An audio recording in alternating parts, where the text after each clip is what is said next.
नैबेनिफ्राय थांनो होआखै गारिखौ।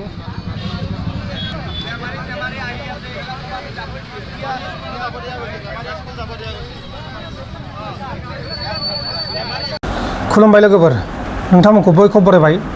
जोंनि आसामनि मुंदांखा मेथाइ रोजाबगिरि जाय बिथाङा जोंनि बर'नि, गार'नि, राभानि गासैबो हारिनि मेथाइखौ रोजाबदों, बिथाङा बे बुहुमाव गैलिया।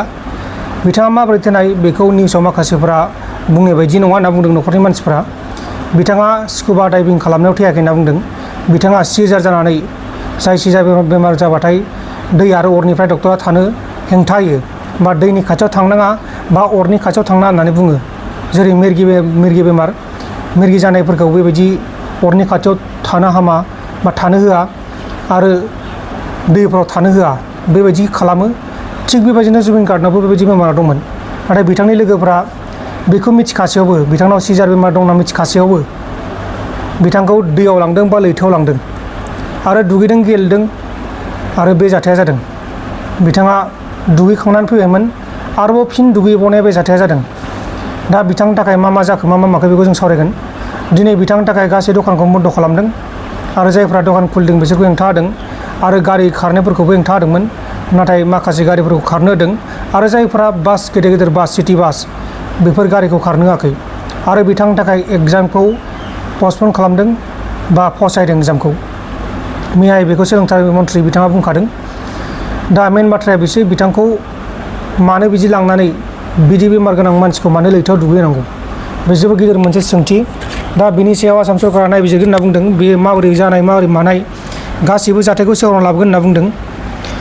नाथाय बिथांनि न'खरनि मानसिफोरा बुंनाय बायदिब्ला बेखौ जायफोरा लांदों बिसोरनि दाय होनना बुंदों। मानि थाखाय दाय?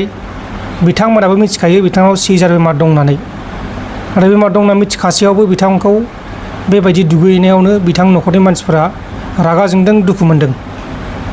आरो दिनै आसामा बन्द' थादों। आसाम बन्द' माने मा? जेनेबा अफिसफोरा बन्द', स्कुलफोरा बन्द', सरकारि फसंथानफोरा बन्द', बेबायदि जादों।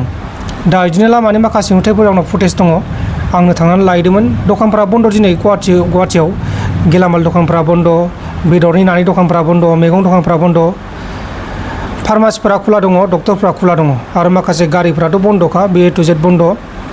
आरो वाइन शपफोरा बन्द', दसे खुलिगोन होनना बुंदोंमोन, नाथाय वाइन शपखौबो बन्द' खालामफिनदों। बेबायदि जाथाया जादों।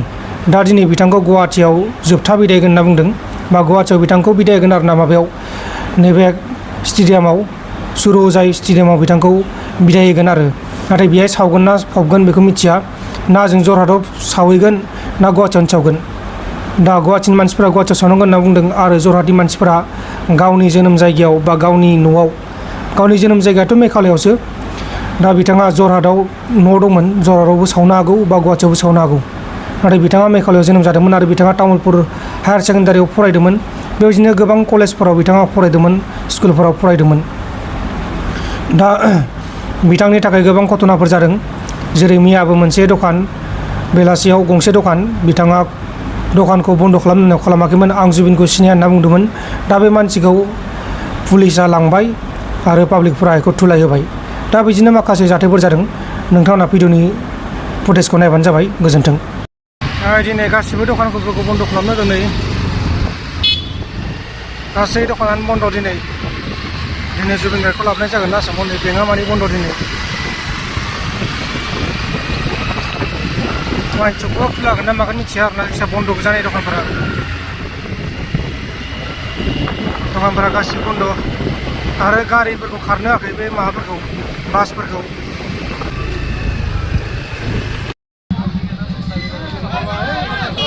बेनिफ्राय थांनो होआखै गारिखौ। बे मानसिफोर गारि नेलायगासिनो दं। बासफोरखौथ' खारनो होखायाखै।